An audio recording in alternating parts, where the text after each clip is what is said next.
থেকে আপনাদেরকে স্বাগত জানাচ্ছি।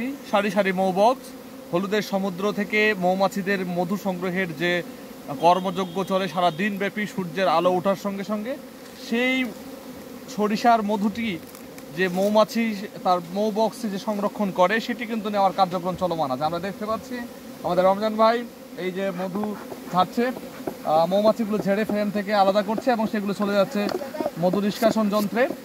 আমরা দেখতে পাচ্ছি যে এই যে আমি একটু দেখানোর চেষ্টা করব যে মৌমাছিটা ঝাড়ানোর পর যে ফ্রেমটা আছে, এই যে পুরোটাই 100% ক্যাপ করা, এই ক্যাপিংটা হচ্ছে 18% ময়েশ্চার, যেটি অ্যাগ্রেডের মধু বলা হচ্ছে, সেটি কিন্তু আমরা চেষ্টা করি খামারে সর্বোচ্চ মানের মধু উৎপাদন করার জন্য, যে ক্যাপ তৈরি করা।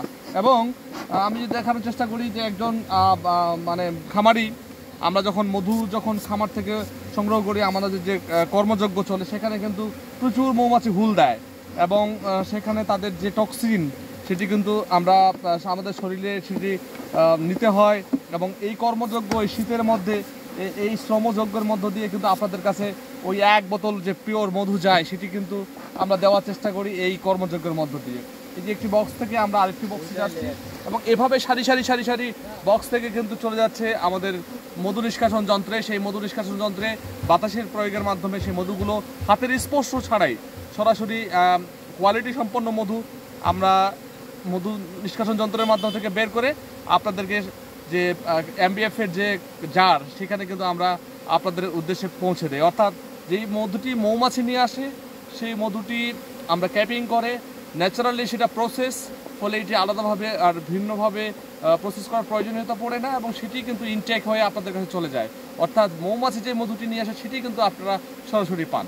তো এই ছিল আমাদের কর্মযজ্ঞ চলছে।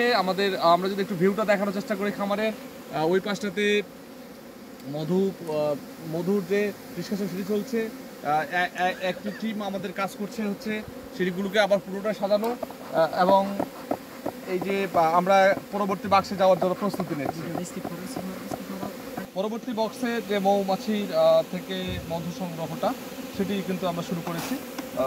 দেখানোর চেষ্টা করছি যে ধোঁয়াটার কাজ হচ্ছে রানী মৌমাছির যে ঘ্রাণ সেটি কিন্তু এই ধোঁয়া দিলে অন্যান্য শ্রমিক মৌমাছিদের যে হচ্ছে ঘ্রাণটা সেটা কিন্তু রানীর যে সিগন্যাল সেটি কিন্তু আর শ্রমিকরা পায় না, ফলে কিন্তু সুরক্ষিত থাকা যায়। একদম আধুনিক পদ্ধতি, কোনো ধরনের ওই যে গাছ থেকে পেড়ে চিপাচিপি করে যে হাইজেনিক সেটি হচ্ছে রুচির ব্যাপার এমনটা কিন্তু না। একদমই মানসম্মত উপায়ে, বৈজ্ঞানিক উপায়ে, স্বাস্থ্যসম্মতভাবে, একদম স্বাস্থ্যসম্মত পরিবেশে মধু উৎপাদনের যে